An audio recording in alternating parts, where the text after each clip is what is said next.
மொன்னிலேருந்து எடுத்த இல்லையா 3 குட்டிங்க இறந்து போச்சு அப்படின்னு சொல்லிக்கிட்டு இருக்காங்க. இந்த குட்டிங்கெல்லாம் இறக்கலைங்க. அது பிளாக் கலரில் இருக்கிறதா 2 இறந்து போச்சு. மீத 3 பேர் அப்படியே தான் இருக்கிறாங்க. ஸ்கின் எல்லாம் சரியாயிருச்சு. இவங்களுக்கு ஃபார்வோ இன்ஜெக்ஷன் போடாமல் நம்ம ஷெல்டருக்குள்ளே கொண்டு போக முடியாது. நைனின் போடாமல் இவங்கள பிடிக்கிறதே ரொம்ப கூண்டுக்குள்ளேயே நான் வச்சு பழகுனதுனால இன்னும் என்கிட்ட அட்டாச் ஆகவே கிடையாது.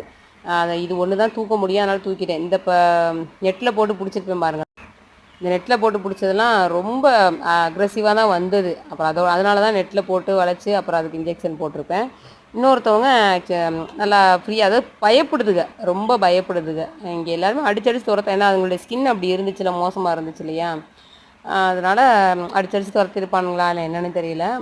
என்னை பார்த்தாலே ஒரே பயந்து ஓடுங்க. கிட்ட போகும்போது கடிக்க வந்தது. அந்த கயிறையுமே கடிச்சிருச்சு. அதோட சரின்னு சொல்லிட்டு தான் நெட்டு போட்டு பிடிச்சி தான் அதுக்கு வேக்சின் போட்டிருப்பேன் நான். டாக்டர் வர சொல்லியிருக்கு. இதுக்கும் போட்டாச்சு. நேற்று எல்லாருக்குமே கம்ப்ளீட்டாக போட்டிருக்கு. வெளியில் உள்ள 3 பேர் கரடி பேர பசங்க, நெக்ஸ்ட்டு கரடி பொண்ணு, அதுக்கப்புறம் பைரவா, அதுக்கப்புறம் நம்ம பைரவி, அப்புறம் பைரவா உடம்பு சரியில்லாததாக்கு மொத்தம் ஒரு 15 ஊசி எடுத்துகிட்டு வந்தாங்க. 3 ஊசி தான் இருக்குது. 12 பேருக்கு போட்டிருக்கேன், இன்ஜெக்ஷன் போட்டிருக்கேன். இதெல்லாம் க்யூர் ஆன குட்டி. இது ஒன்று மட்டும் தூக்கம் வரும், மற்றதெல்லாம் தூக்கம் வராதுங்க. இது ஒன்றும் அந்த பிளாக்கு தூக்கம் வரும். ஒன்று வந்து சுத்தமாகவே என்கிட்ட